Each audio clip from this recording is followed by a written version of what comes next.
Everybody, welcome to Visual Communication and Media. My name is Adam Rozeski. Pleasure to see each and every one of you. Hope everyone's having a great week. Welcome to the end of week 3 as we actually are finishing semiotics and perception and moving on to a new response type next week called technical responses, and how visuals are built to improve technical elements and how they matter in more ways than one. That's what we're going to be really focusing on and going from there. Other than that, let's finish up with something that's going to help you out with your assignment and everything. Let's talk about logos and their importance and how they matter. So I finished all the grades and everything on Wednesday. Posted some discussion posts as well.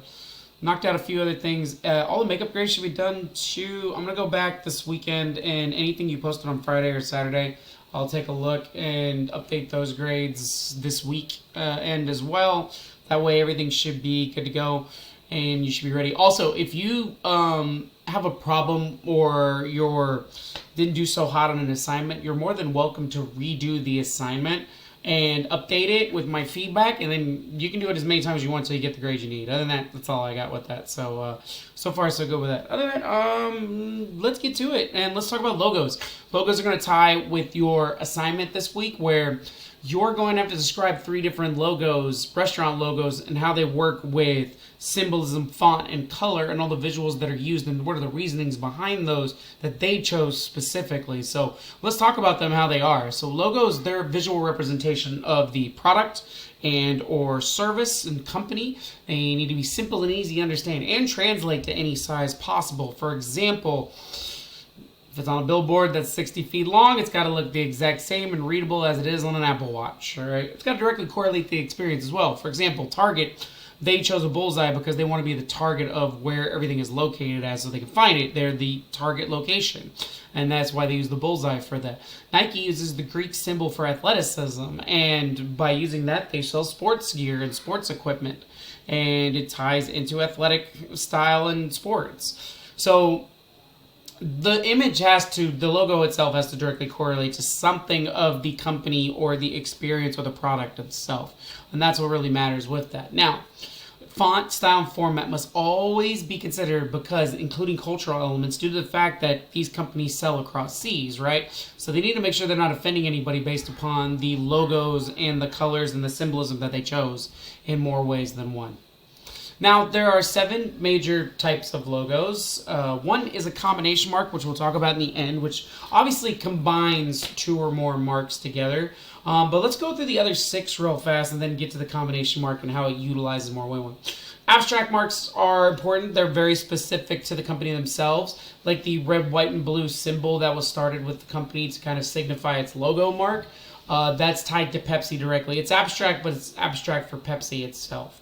Then there's the mascot logo, much like KFC. They use the Colonel and everything, and so the Colonel is always the first in front to market Kentucky Fried Chicken and all those different areas with it. So yeah, the Colonel's right there in the front, and so anything that has a mascot, a lot of times you tend to see it with like sports teams, anything that deals with some type of animal or anything with it, we usually see a mascot of some sort on the logo, and that's KFC. They use the Colonel right off the bat, so Kentucky Fried Chicken.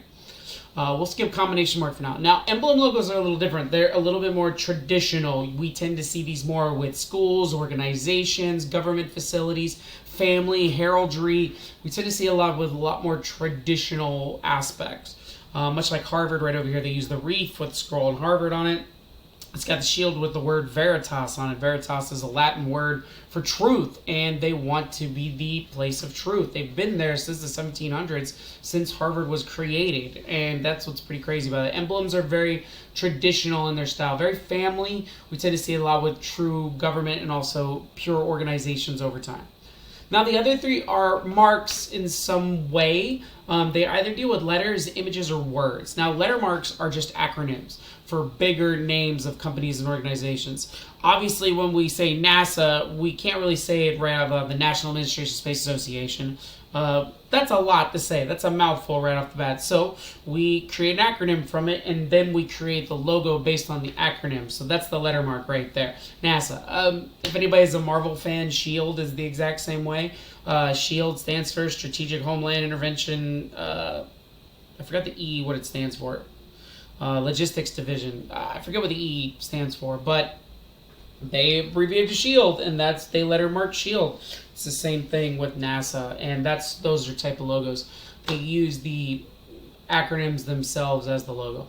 Pictorial is a little different. It's just the image, and it's specifically rated as a company, like the technical Apple that has a bite out of it that's very geometric with everything. So, and it recommends Apple computers and the high modern style that they utilize. That's a pictorial mark. No words, just the image itself that reflects to the company or experience. And word mark is just a word. Usually this deals with something that's 4 to 14 letters a lot of times. If it's within that range, you can word mark it. If it gets bigger, that can be a little tough in a lot of ways too. So yeah, usually about 14 letters, 14 to 16, you can word mark it at the most, but you want it to be short and easy a lot of times, like Google, Apple, Microsoft, PlayStation, Sony, Samsung. These are all word marks. They write it out, the word and everything with it, because the word is short enough to do that. Now, if it was very large, then we would create an acronym for it. Much like KFC, Kentucky Fried Chicken. That'd be a way to do that. To be honest, this is kind of a combination mark too, because it uses a letter mark and a mascot, but. Combination marks combine 2 or more methods into making an abstract or making a logo. So, for example, we have Burger King right here. They use an abstract mark to create a burger with the meat in the middle being the word mark of Burger King right there. So, those are differences. These are some examples of logos and how they're utilized just in a generalized term. Make sure when you're doing your paper this week and make sure you're not using any type of outline. I've run into a few outlines. I'm a little worried about that from week 1. Make sure they're full paragraph documents. That would be awesome. When you're talking about these and really going in detail, make sure that you're describing the visuals and the examples of them more in detail and reference them for other examples to prove your theory. That way it'll give you the detail for it. But other than that, that's all I got. So I want to give you some stuff on logos. Be safe, have fun, enjoy. Let me know if you need anything. Keep in mind your reply posts are due tonight, and your written assignments and your live lectures are due tomorrow night, and then we'll have lecture as always 6 p.m. Eastern, 5 p.m. Central on Monday. That's all I got. So be safe, have fun, enjoy. Thanks for being awesome, everybody. You guys are amazing, wonderful, fantastic. I'll see y'all later. Take it easy. Bye-bye.